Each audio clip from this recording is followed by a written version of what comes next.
Connor Detlefson. I'm doing the explainer video for the first midterm, answer sheet 3. This answer sheet deals with a data set that contains movie data from IMDb, and the first thing you have to do is assume that it tells you that it's not clean, so you have to select it all and go to Data Filter.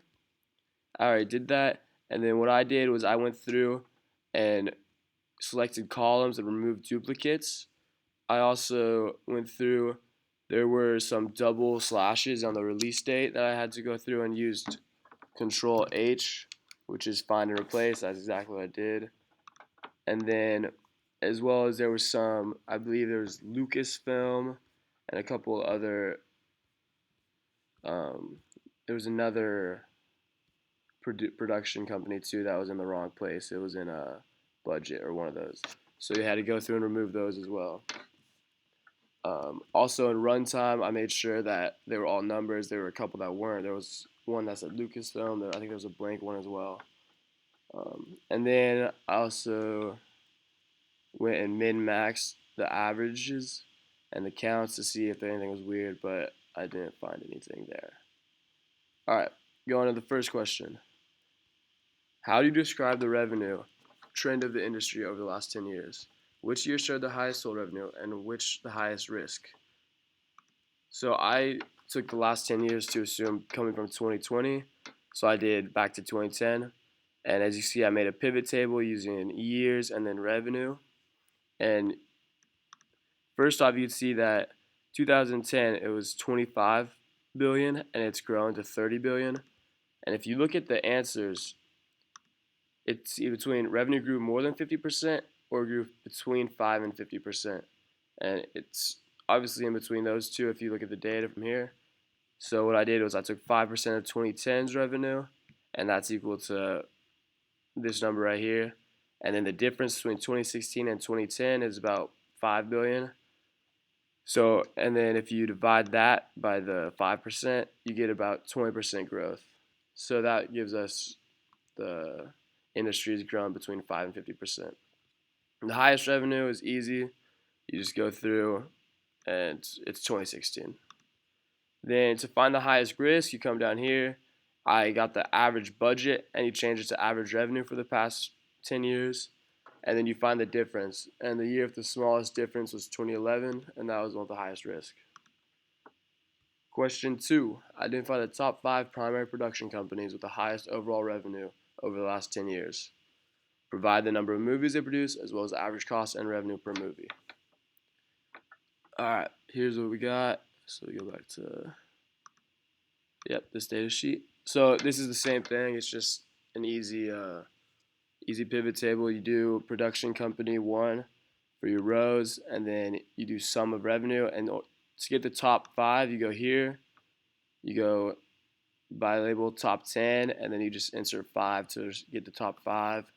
Then you do that descending, so it's in order. Oh, I did not do that yet.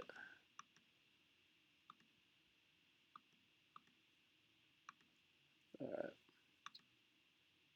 Moving on. And then you just get the count of the original titles. That'll give you the amount of the number of movies.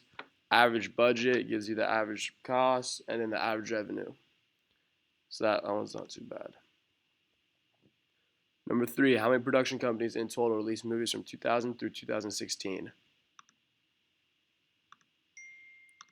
So for this one, I went through and to the original data set and filtered it again. I went through M column and removed all duplicates, then N, removed all duplicates, and then O and removed all duplicates. Then I selected all 3 and did the same, remove all duplicates. Then I took that to a little pivot table here and just got the sum of that, which is 4,579. So this question number 4 asked for the total revenue per region, but when you look at the data set, you don't have any data for revenue per region.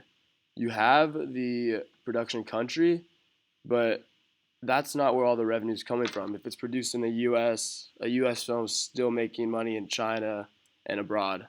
So for that question, I decided to put NA because I felt we didn't have enough data. Continue off that for number 5. How many in percent of Columbia Pictures movies over the last 3 years received a vote average higher than 6? For that one, I just did this. You filter it again. You have to filter for Columbia Pictures only.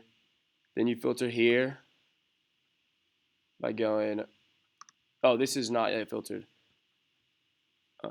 So this is all the Columbia Pictures, and then you filter it for release date, last 3 years, and this so that you get the count here. There's 25 total movies in the last 3 years released by Columbia Pictures. Then to find the over score of 6, you choose greater than 6, and that'll give you the amount of movies with an average vote of higher than 6, and that's 12. 12 over 25 is 48%. So that's your answer there. Number 6, I couldn't figure that one out. So, yeah. Um, number 7, how would you quantify and interpret the impact runtime has on the popularity of Columbia Pictures movies? I took popularity as revenue because I feel revenue is one of the best indicators of popularity, despite having this right here. Because I don't, this doesn't make much sense to me. I'm not sure what's based off of, if it's a score, but I decided to do revenue. So what I did was took the revenue, sorted it by Columbia Pictures only, then took it down here, made a scatter plot. Oh, my scatter plot disappeared, so I'll just make one real quick and show you guys. You just gotta select it all. Oh, there it is. Never mind. Yeah, so here's the scatter plot, runtime versus revenue. As you can see, the red line shows that as runtime increases, revenue tends to increase. So that's what I put for my answer. But I also said that this is not entirely linear, as revenue won't keep increasing just because the runtime's longer. It just so happens that longer movies have tended to perform better with revenue. All right, thank you.